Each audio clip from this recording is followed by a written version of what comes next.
طلاق کے باوجود ساتھ رہیں تو رشتہ دار کیا کریں؟ اگر میاں نے لکھی ہوئی طلاق پر دستخط کر دیے تو کیا طلاق ہو جائے گی؟ اگر ہاں تو پھر بھی دونوں ساتھ رہتے ہیں تو کیا ان سے ملنا جلنا درست ہے؟ ابو محمد ملتان سے۔ دیکھیے، اگر شوہر نے ڈیورس پیپر پہ سائن کر دیے اور کوئی زبردستی مار پیٹ کے سائن بھی نہیں کرائے گئے، اس نے خود سے کر دیے ہیں، تو طلاق واقع ہو جاتی ہے۔ اور اگر زبان سے طلاق دی ہے تو بے شک مار پیٹ کے بھی دلوائی گئی ہے تو بھی ہو جاتی ہے، لیکن زبردستی ریٹن طلاق نہیں ہوتی۔ تو شوہر نے اگر ریٹن طلاق دے دی ہے تو طلاق واقع ہو گئی ہے۔ ایک طلاق لکھی ہوئی تھی تو ایک طلاق ہو جائے گی، 3 طلاقیں لکھی ہوئی تھیں تو 3 طلاقیں ہو جائیں گی۔ اب اگر ایک طلاق ہے تو ظاہر ہے میاں بیوی میں رجوع کا اختیار ہے، تو وہ ساتھ رہ رہے ہیں تو امید ہے کہ رجوع کر لیا ہوگا۔ لیکن اگر 3 طلاقوں پہ سائن کیے ہیں تو پھر ان دونوں کے لیے ساتھ رہنا کبیرہ گناہ ہے، زنا کے مترادف ہے، بالکل رہنا جائز نہیں ہے۔ تو اگر پھر بھی یہ ساتھ رہ رہے ہیں تو رشتہ داروں پر واجب ہے کہ ان کا بائیکاٹ کریں، ان کو اپنے گھر آنے سے منع کریں، ورنہ وہ بھی اس جرم میں برابر کے شریک ہوں گے۔ آج یہ چیز ہماری سوسائٹی کا حصہ بنتی جا رہی ہے، کیونکہ ہر قانون کی ویلیو ہے، خدائی قانون کی ویلیو ہمارے سوسائٹی میں ختم ہوتی جا رہی ہے۔ اللہ تعالیٰ نے قرآن مجید میں طلاق کے احکام بیان کر کے یہ بتایا کہ لا تتخذوا آیات اللہ ہزوا، اللہ کے احکامات کو کھیل تماشا نہ بناؤ، اس کو سیریس لو۔ تو اگر مرد نے بیوی کو 3 طلاقیں دے دی ہیں تو بس ختم ہو گیا معاملہ۔ اب وہ ساتھ رہ رہے ہیں، چاہے وہ اہل حدیث سے فتویٰ لے کے رہ رہے ہوں یا کہیں سے بھی فتویٰ لے کے رہ رہے ہوں، تو اس فتوے کی کوئی ویلیو نہیں ہے، کیونکہ قرآن نے صاف طور پر بیان کیا ہے کہ اگر تیسری طلاق دی ہے تو عورت شوہر کے ساتھ نہیں رہ سکتی۔ تو اس میں قرآن نے کوئی فرق نہیں بیان کیا کہ ایک مجلس میں دی ہے، الگ الگ مجلس میں دی ہے۔ ہاں یہ ضرور ہے کہ سورہ طلاق میں اللہ نے اس بات کو ناجائز قرار دیا کہ اکٹھی 3 طلاق مت دو، اور ناجائز بھی اسی لیے قرار دیا، قرآن میں اس کی وجہ بھی یہ بیان کی گئی ہے کہ اکٹھی طلاق دینے میں تمہارے لیے کمپرومائز کا راستہ ختم ہو جائے گا، تمہیں ندامت ہوگی، اس کی تلافی نہیں ہو سکتی۔ تو قرآن اور بخاری کی احادیث اور مسلم کی احادیث بہت واضح ہیں۔ پھر صحابہ کے فتاویٰ، کوئی ایک صحابی سے بھی منقول نہیں ہے کہ کسی نے 3 طلاقوں کو اکٹھی 3 طلاقوں کو ایک کہا ہو۔ تو اس میں اہل حدیث کا فتویٰ، اس کی کوئی ویلیو نہیں ہے، بالکل تحریف ہے یہ اسلام میں۔ اور حلال و حرام کے مسئلے میں اتنی بڑی جرت کر لینا، اہل حدیث علماء کو بھی میں بار بار کہتا ہوں، ہم ان کے احترام کے باوجود کہ طلاق کے مسئلے میں خدا را اللہ کا خوف کریں۔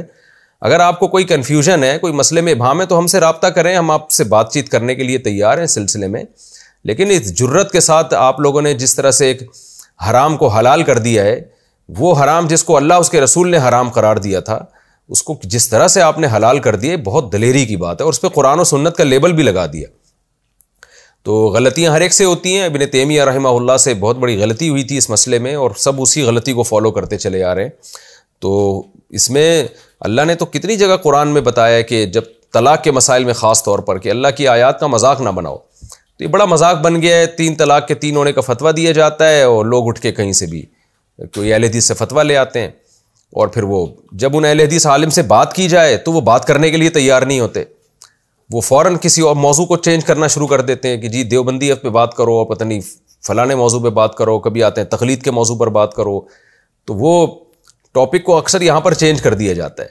تو اس لیے جرت اور دلیری کی بات ہے اس مسئلے میں ایک۔ اور یہ جو حدیث پیش کی جاتی ہے نا صحیح مسلم کی کہ نبی کے دور میں 3 طلاقیں ایک ہوتی تھیں، ایسی حدیث تو وہاں بھی ہے، متع کے بارے میں بھی ہے کہ نبی کے دور میں ہم متع کرتے تھے، حضرت عمر نے پابندی لگائی ہے۔ تو صرف ایک حدیث سامنے آ جانے سے بات نہیں بنتی ہے، اس حدیث کا کیا مفہوم ہے، صحابہ اس کا کیا مطلب سمجھتے تھے، ائمہ اربعہ نے اس کا کیا مطلب سمجھا ہے۔ تو آپ جو اس کا مطلب سمجھ رہے ہیں وہ مطلب ہے نہیں، اس پہ تو بڑے بڑے اشکالات ہوتے ہیں کہ معاذ اللہ حضرت عمر نے کس جرت کے ساتھ حرام کو حلال کر دیا، ایسا یا حلال کو حرام کر دیا، یہ ممکن نہیں ہے حضرت عمر سے۔ تو اس لیے 3 طلاقوں کے بعد اگر کوئی بھی اہل حدیث سے فتویٰ لا کے رکھتا ہے تو وہ بیوی حلال نہیں ہوگی، زنا ہی کا گناہ ملے گا۔ اور یہاں تک کہ فقہاء نے لکھا ہے کہ اگر کورٹ بھی فیصلہ کر دے نا، عدالت بھی فیصلہ کر دے، شریعت کا مسئلہ یہ ہے کہ عدالتی فیصلے جب کورٹ فیصلہ کر دیتی ہے تو اختلافی مسائل میں کورٹ کا فیصلہ نافذ ہوتا ہے، لیکن یہاں فقہاء نے لکھا ہے کہ اگر کورٹ بھی 3 طلاق کے ایک ہونے کا فیصلہ کر دے گی تو وہ فیصلہ بھی کالعدم ہے، اس کی کوئی حیثیت نہیں ہے۔ تو اگر کسی نے اہل حدیث سے فتویٰ لے کے رہ رہے ہیں ساتھ تو رشتہ داروں پر لازم ہے ان کا بائیکاٹ کریں، ان کو گھر میں آنے سے منع کریں، بولیں آپ میاں بیوی کی حیثیت سے نہیں آیا کریں، ہاں گرل فرینڈ بوائے فرینڈ ہم آپ کو ماننے کے لیے تیار ہیں، ہم آپ کو میاں بیوی نہیں مانیں گے، آپ الگ ہو جائیں۔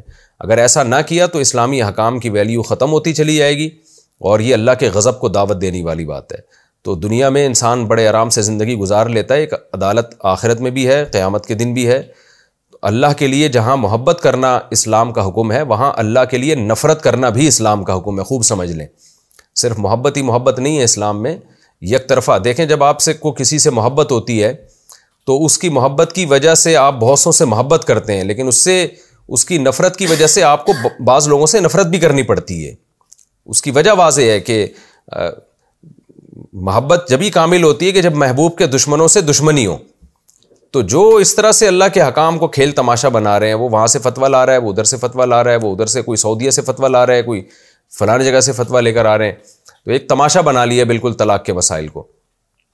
تو ایسی صورت میں جو خاندان کے بڑے لوگ ہیں ان کی ذمہ داری بنتی ہے کہ وہ ان کا بائیکاٹ کریں, ان سے بولیں آپ بہت اچھے ہیں, ہمیں آپ سے کوئی ذاتی نفرت نہیں ہے, لیکن ایز اے میاں بیوی چونکہ آپ رہ رہے ہو تو آپ رہتے رہو, آپ کی جنت آپ کی جہنم آپ جانو. ہمارے گھر آپ لوگ میاں بیوی بن کے تشریف نہ لائیں. بوائے فرینڈ گرل فرینڈ کے طور پر تو شاید ہم ایکسیپٹ کر لیں, وہ بھی ایکسیپٹ نہ کریں, گناہ تو وہ بھی ہے, لیکن کم از کم اس پہ حلال کا لیبل تو نہیں لگا ہوگا نا. جہاں دنیا میں بہت سے لوگ زنا کر رہے ہیں تو ہم مان لیں گے آپ بھی زنا کرتے ہیں, آپ کے ناجائز تعلقات ہیں, لیکن اس حرام پر حلال کا لیبل نہ لگایا جائے, یہ ہم ماننے کے لیے تیار نہیں ہے. تو کوئی بھی 3 طلاقیں دینے کے بعد بیوی کو رکھے تو ان پر تو اللہ کا غضب آئے گا, ان لوگوں پر بھی اللہ کا غضب آئے گا جنہوں نے ان کو ایز اے میاں بیوی ایکسیپٹ کر لیا ہے. ہمارے ایک دوست تھے, ان کو کہیں ایسا ہوا ان کے ساتھ کہ ان کے کہیں جاننے والوں میں جو ہے وہ خاتون نے کورٹ سے خلا لے لیا, عدالت سے خلا. تو میرے پاس مسئلہ آیا, میں نے کہا یہ تو خلا صحیح نہیں ہے, شوہر میں کوئی ایسا عیب نہیں ہے جس کی بیس پر اس کو خلا کو شریعت کے طور پہ معتبر مانا جائے. تو اس شوہر نے فتویٰ بھی لے لیا دارالعلوم کرنگی سے, جامعۃ الرشید سے, بنوری ٹاؤن سے, ہر جگہ سے فتویٰ یہ آیا کہ یہ خلا کالعدم ہے. تو وہ میاں بیوی میرے گھر آنا چاہتے تھے, اس خاتون نے پھر کہیں اور شادی کر لی. تو میں نے ان کو منع کر دیا, میں نے کہا یہ شادی کالعدم ہے شریعت میں, تو یہ خاتون اس جعلی شوہر کے ساتھ میرے گھر میں نہیں آئے کم از کم, کیونکہ مجھ پر بھی اللہ کا غضب نازل ہوگا. یہ کہتے ہیں کہ بوائے فرینڈ ہے, تو ہم اس کو سمجھانے کے لیے کہ چلو جی گرل فرینڈ بوائے فرینڈ کا حرام رشتہ ہے, تو ہم سمجھا دیں گے کہ اس کو جو ہے یہ ختم کرو, لیکن میاں نہیں ماننے کے لیے ہم تیار اس کو, جب تک کہ شرعی طور پر پہلے شوہر سے طلاق شرعی طور پہ ثابت نہ ہو جائے. تو عدالتوں نے تو ایک تماشا بنا لیا ہے, جو بھی عورت اٹھ کے چلی جائے خلا کی ڈگری پکڑا دی جاتی ہے, طلاق کی وہ پکڑا دی جاتی ہے. تو جج جو بھی ایسا کام کرے نا اس کو بولا کریں کہ جج صاحب آپ اپنی بیوی کو ڈیورس دے سکتے ہیں, کسی اور کی بیوی کو طلاق دینے کا آپ کے پاس سرے سے کوئی رائٹ نہیں ہے. تو اس معاملات میں آپ تھوڑا مردوں کو یا خاندان والوں کو غیرت دکھانی چاہیے. اتنی محبتیں کہ ہر ایک کو گلے سے لگا لو, چاہے اس کا شریعت میں نقصان ہو رہا ہو, اسلامی حکام کی دھجیاں اڑ رہی ہوں, یہ غیرت کے بھی خلاف ہے اور اسلامی تعلیمات کے بھی خلاف ہے.